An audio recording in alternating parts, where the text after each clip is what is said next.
Hello students, स्वागत है आप लोगों का हमारे प्रश्न अभ्यास यूट्यूब चैनल पर। आज मैं एमए एंट्रेंस एग्ज़ाम की तैयारी के लिए हिंदी व्याकरण से संबंधित सब महत्वपूर्ण प्रश्नों को लेकर आई हूँ। तो चलिए अब शुरू करते हैं आज का पहला प्रश्न। किस रस को रसराज कहा जाता है? हास्य रस को, श्रृंगार रस को, भयानक रस को या रौद्र रस को? इसका सही उत्तर ऑप्शन बी, श्रृंगार रस को रसराज कहा जाता है। अगला प्रश्न है, वीर रस का स्थायी भाव क्या होता है? क्रोध, भय, उत्साह या शोक? वीर रस का स्थायी भाव उत्साह होता है। अगला प्रश्न देखते हैं, अलंकार के कितने भेद हैं? 12, 8, 3 या 6? अलंकार के 3 भेद होते हैं।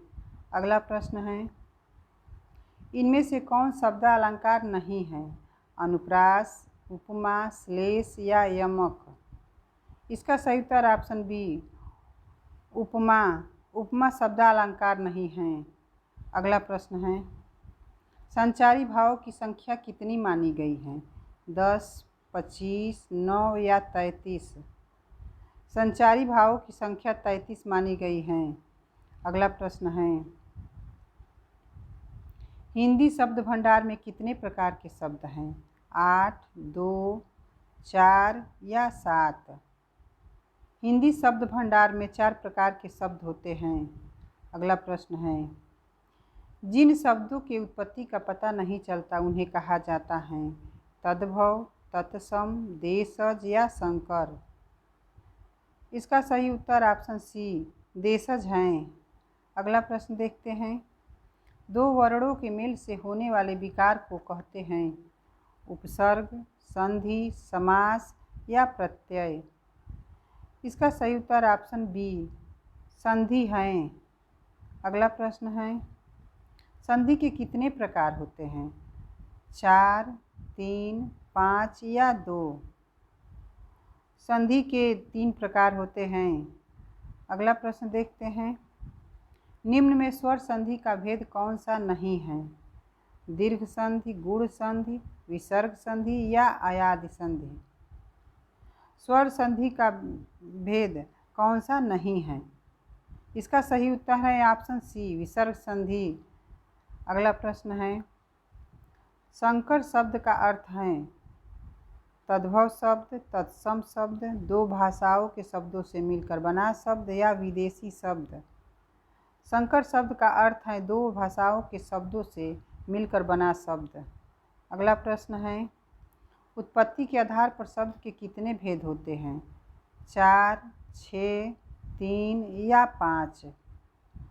उत्पत्ति के आधार पर शब्दों के 4 भेद होते हैं। अगला प्रश्न है, चाय किस भाषा का शब्द है? अरबी, पुर्तगाली, चीनी या अंग्रेजी?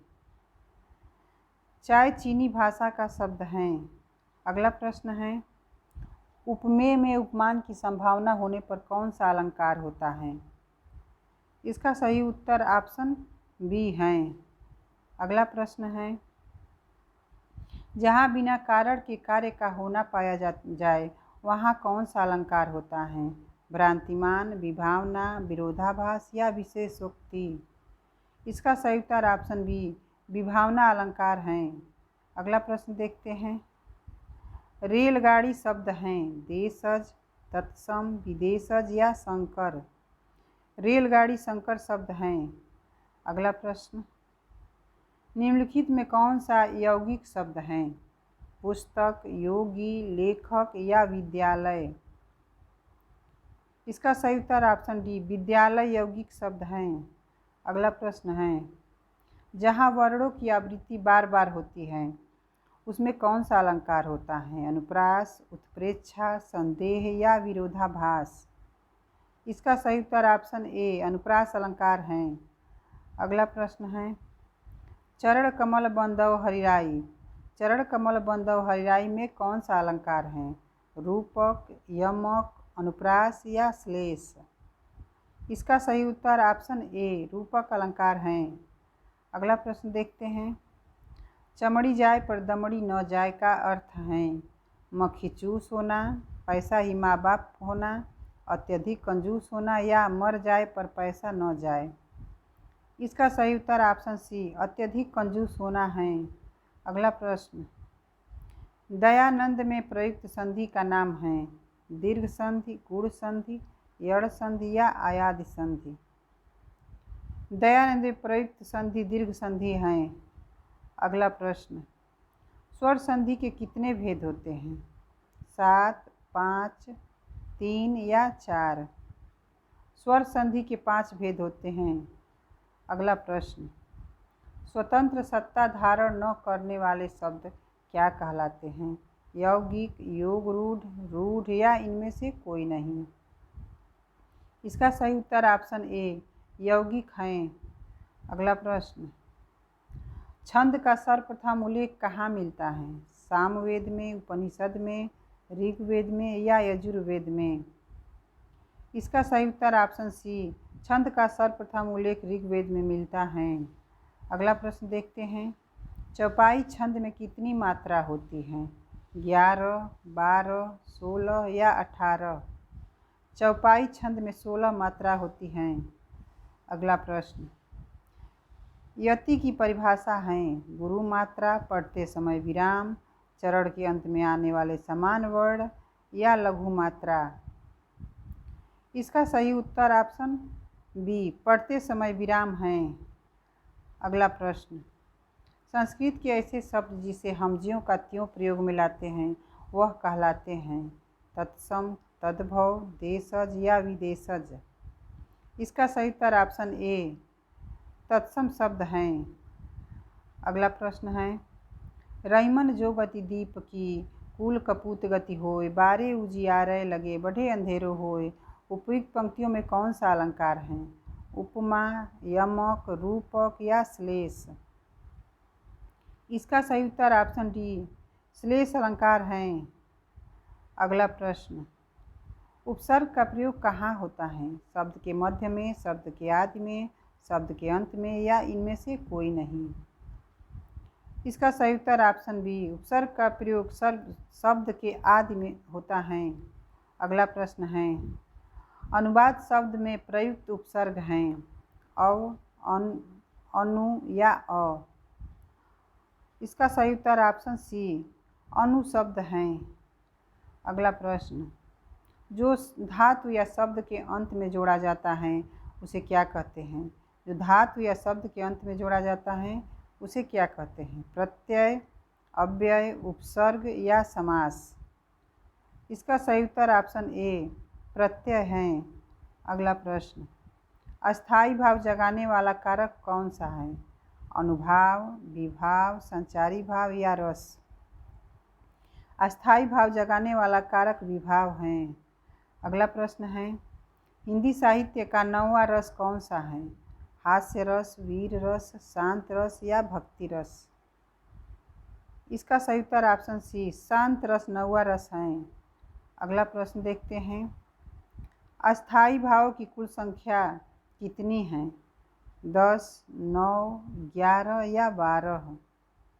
अस्थायी भाव की कुल संख्या 9 है। अगला प्रश्न है, हिंदी में कृत प्रत्ययों की संख्या कितनी है? 40, 50, 30 या 28। हिंदी में कृत प्रत्ययों की संख्या 28 है। अगला प्रश्न है, सावधानी शब्द में प्रयुक्त प्रत्यय हैं धानी, ई या आनी। इसका सही उत्तर ऑप्शन बी ई हैं। अगला प्रश्न देखते हैं, मनोयोग का सही संधि विच्छेद हैं मनः धन आयोग, मनोह धन योग, मनः धन योग या इनमें से कोई नहीं। इसका सही उत्तर ऑप्शन सी मनः धन योग हैं।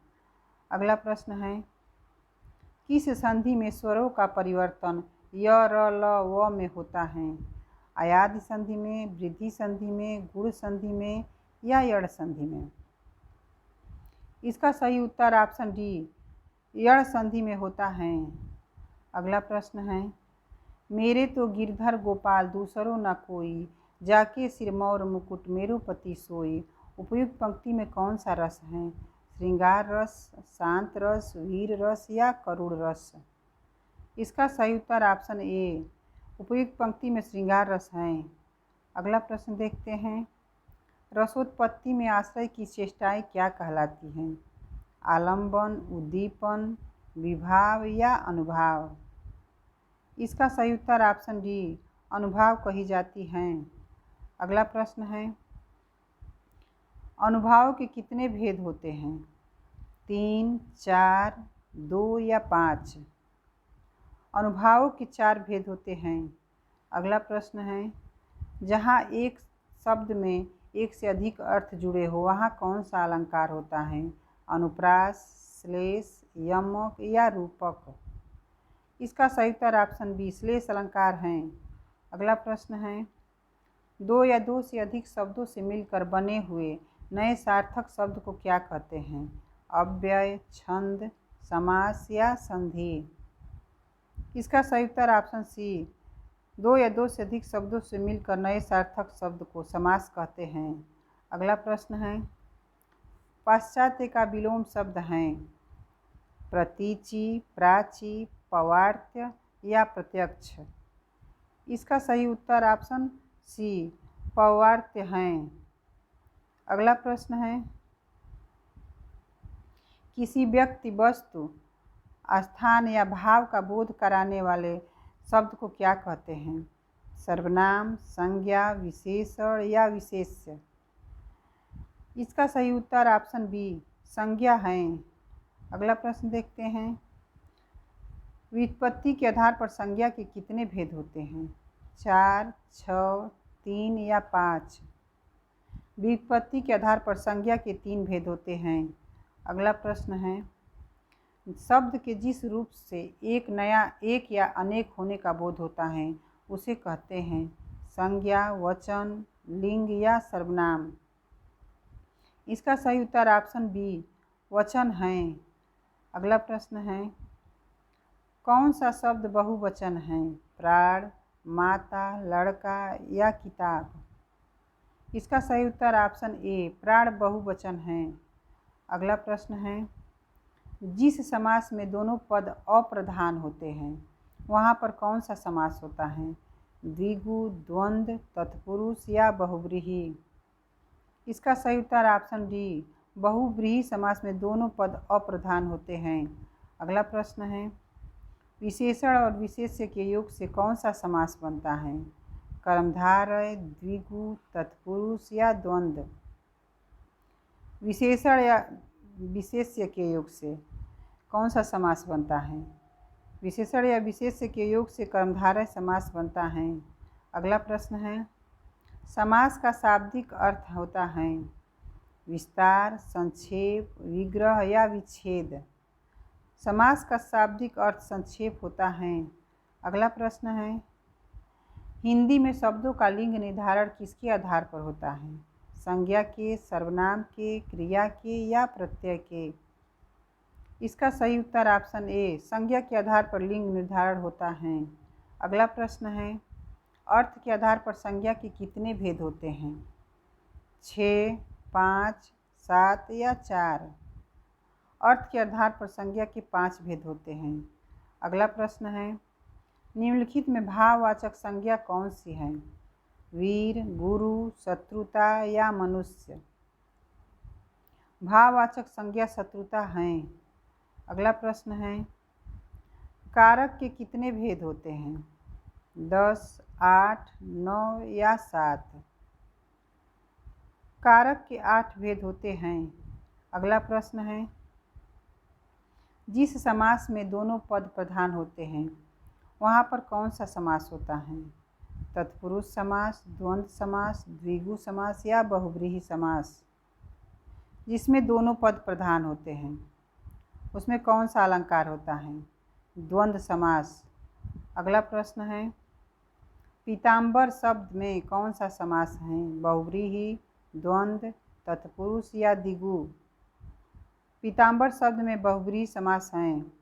अगला प्रश्न देखते हैं, चंद्रमुख में कौन सा समास है? अव्ययी भाव, द्विगु, कर्मधारय या तत्पुरुष? इसका सही उत्तर ऑप्शन सी, चंद्रमुख में कर्मधारय समास है। अगला प्रश्न है, कटु का विलोम शब्द है? मधुर, पटु, मृदु या मीठा। कटु का विलोम शब्द मधुर है। अगला प्रश्न है, वृक्ष से पत्ते गिरते हैं, इस वाक्य में से किस कारक का चिन्ह है? करण कारक, अधिकरण कारक, कर्म कारक या अपादान कारक। इसका सही उत्तर ऑप्शन डी अपादान कारक है। अगला प्रश्न है, निम्नलिखित संज्ञा विशेषण की जोड़ी में कौन सही नहीं है? पिता पैतृक, विश्व विषैला, प्रांत प्रांतिक या आदि आदिम। इसका सही उत्तर ऑप्शन सी प्रांत प्रांतिक सही नहीं है। अगला प्रश्न है, लिंग की दृष्टि से दही क्या है? पुल्लिंग, स्त्रीलिंग, नपुंसकलिंग या उभयलिंग। लिंग की दृष्टि से दही पुल्लिंग शब्द हैं। अगला प्रश्न है, सर्वनाम के कितने प्रकार हैं? 5, 4, 6 या 7। सर्वनाम के 6 प्रकार हैं।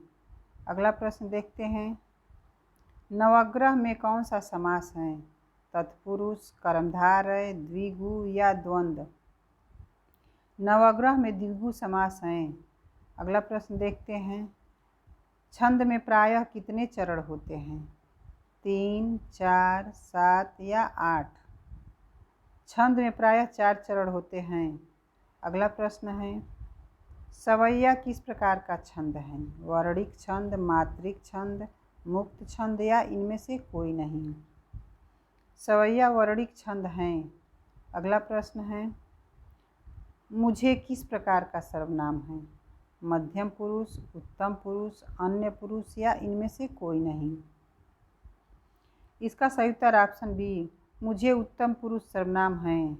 अगला प्रश्न, संज्ञा या सर्वनाम की विशेषता बतलाने वाले शब्दों को क्या कहते हैं? विशेषण, विशेष्य, अव्यय या क्रिया। संज्ञा या सर्वनाम की विशेषता बतलाने वाले शब्दों को विशेषण कहते हैं। अगला प्रश्न है, विशेषण के कितने प्रकार हैं? 3, 6, 4 या 5। विशेषण के 4 प्रकार हैं। अगला प्रश्न है, आलस्य शब्द का विशेषण क्या है? आलस, आलसीपन, अलस या आलसी। इसका सही उत्तर ऑप्शन डी आलसी है। अगला प्रश्न, रचना की दृष्टि से क्रिया के कितने भेद हैं? 4, 5, 2 या 3। रचना की दृष्टि से क्रिया के 2 भेद हैं। अगला प्रश्न है, क्रिया का मूल रूप कहलाता है? कारक, धातु, क्रिया विशेषण या इनमें से कोई नहीं। क्रिया का मूल रूप धातु कहलाता है। अगला प्रश्न है, अभिकारी शब्द होता है? सर्वनाम, संज्ञा, विशेषण या अव्यय। अभिकारी शब्द अव्यय होता है। अगला प्रश्न है, काम का नाम बताने वाले शब्द को क्या कहते हैं? क्रिया विशेषण, क्रिया, सर्वनाम या संज्ञा। काम के नाम को बताने वाले को क्रिया कहते हैं। अगला प्रश्न,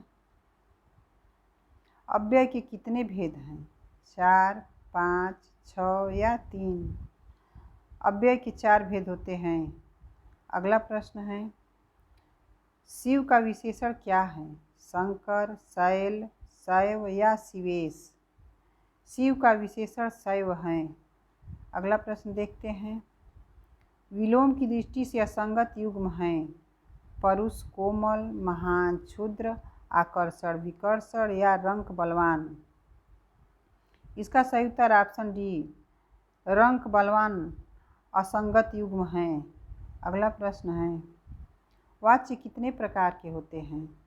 3, 5, 4 या 8। वाच्य 3 प्रकार के होते हैं। अगला प्रश्न देखते हैं, प्रयोग की दृष्टि से सूक्ष्म अंतर व्यक्त करने वाले शब्द क्या कहलाते हैं? प्रयोगात्मक, विपरीतार्थक, समानार्थक या अनेकार्थक। इसका सही उत्तर ऑप्शन सी समानार्थक हैं। अगला प्रश्न है, अलंकेश पर्यायवाची शब्द हैं? कल्प वृक्ष का, कुबेर का, बादल का या सूर्य का। इसका सही उत्तर ऑप्शन बी अलंकेश कुबेर का पर्यायवाची शब्द हैं।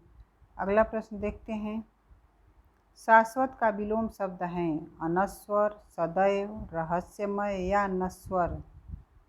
शाश्वत का विलोम शब्द नश्वर है। अगला प्रश्न, जंगल में लगने वाली आग के लिए एक शब्द क्या हो? बड़वानल, दावानल, जठरानल या कमानल। इसका सही उत्तर ऑप्शन बी दावानल है। अगला प्रश्न, दोहा छंद के विपरीत कौन सा छंद होता है? सोरठा, दोहा, चौपाई या कुंडलिया। दोहा शब्द के विपरीत सोरठा छंद होता है। अगला प्रश्न है, रघुकुल रीति सदा चली आई, प्राण जाई पर वचन न जाई। इन पंक्तियों में किस छंद का प्रयोग हुआ है? सोरठा, चौपाई, उलाला या दोहा। इसका सही उत्तर ऑप्शन बी चौपाई है। अगला प्रश्न, छंद कितने प्रकार के होते हैं? 4, 3, 2 या 5। छंद 3 प्रकार के होते हैं। अगला प्रश्न है, वाक्य के अंग होते हैं कर्ता और क्रिया, कर्म और क्रिया, उद्देश्य और विधेय या कर्म और विशेषण। वाक्य के अंग होते हैं उद्देश्य और विधेय। अगला प्रश्न, श्रोता के लिए किस सर्वनाम का प्रयोग किया जाता है? उत्तम पुरुषवाचक सर्वनाम, अन्य पुरुषवाचक सर्वनाम, मध्यम पुरुषवाचक सर्वनाम या इनमें से कोई नहीं। श्रोता के लिए मध्यम पुरुषवाचक सर्वनाम का प्रयोग किया जाता है। अगला प्रश्न है, अपने मुंह मियाँ मिट्ठू बनना मुहावरा का अर्थ है अपनी निंदा स्वयं करना, अपनी बातें छिपाना, अपनी चर्चा करना या अपनी प्रशंसा स्वयं करना। इसका सही उत्तर ऑप्शन डी अपनी प्रशंसा स्वयं करना है। अगला प्रश्न है, कपूर शब्द हैं तद्भव, तत्सम, देशज या संकर। कपूर शब्द तद्भव हैं। अगला प्रश्न है, अजीर शब्द का अर्थ है जरावस्था, युवा, आंगन या वार्धक्य। इसका सही उत्तर ऑप्शन सी अजीर शब्द का अर्थ आंगन है। अगला प्रश्न है, दशानन निम्नलिखित में से कौन सा शब्द है? योग रूढ़, रूढ़, यौगिक या इनमें से कोई नहीं। दशानन योग रूढ़ शब्द हैं। अगला प्रश्न है, निम्नलिखित में कौन सा शब्द स्त्रीलिंग है? उपहार, सूचना, अध्याय या बहुमत। इसका सही उत्तर ऑप्शन बी सूचना स्त्रीलिंग शब्द है। अगला प्रश्न है, मैंने तो कुछ किया नहीं वाक्य में तो व्याकरण की दृष्टि से क्या है? कारक, निपात, कर्ता या क्रिया विशेषण। इसका सही उत्तर ऑप्शन बी निपात है। अगला प्रश्न, जिस छंद में वर्णिक या मात्रिक प्रतिबंध न हो वह छंद क्या कहलाता है? मात्रिक छंद, वर्णिक छंद, मुक्त छंद या इनमें से कोई नहीं। इसका सही उत्तर ऑप्शन सी मुक्त छंद है। अगला प्रश्न देखते हैं, दोहा और रोला को क्रम से मिलाने पर कौन सा छंद बनता है? सवैया, वरवय, हरिगीतिका या कुंडलिया। दोहा या रोला को क्रम से मिलाने पर कुंडलिया छंद बनता है। अगला प्रश्न है, रस कितने प्रकार के होते हैं? 3, 8, 9 या 7। रस 9 प्रकार के होते हैं। अगला प्रश्न है, वे शब्द जो विशेषणों की विशेषता बताते हैं? परिणामबोधक विशेषण, सर्वनामिक विशेषण, प्रविशेषण या गुणवाचक विशेषण। इसका सही उत्तर ऑप्शन सी प्रविशेषण है। अगला प्रश्न, इनमें से रचना के आधार पर वाक्य के भेद नहीं हैं? सरल वाक्य, मिश्रित वाक्य, संयुक्त वाक्य या संदेहवाचक वाक्य। इसका सही उत्तर ऑप्शन डी संदेहवाचक वाक्य हैं। अगला प्रश्न, निम्नलिखित में विकारी शब्द कौन से हैं? संज्ञा, सर्वनाम, विशेषण या क्रिया, तत्सम, तद्भव, देशज या विदेशज। क्रिया विशेषण, संबंध बोधक, विस्मयादि बोधक या इनमें से कोई नहीं। इसका सही उत्तर ऑप्शन ए संज्ञा, सर्वनाम, विशेषण और क्रिया विकारी शब्द हैं। आज का हमारा ये अंतिम प्रश्न है, अंग्रेज किस भाषा का शब्द है? अंग्रेजी, पुर्तगाली, फ्रेंच या डच? अंग्रेज फ्रेंच भाषा का शब्द है। आज के ये प्रश्न आपके लिए कितने हेल्पफुल रहे कमेंट्स में ज़रूर बताएं। अगर वीडियो अच्छा लगा हो तो लाइक और दोस्तों में शेयर करना न भूलें। और हिंदी व्याकरण के टॉपिक वाइज प्रश्नों को देखने के लिए नीचे वाले प्लेलिस्ट को क्लिक करें। धन्यवाद।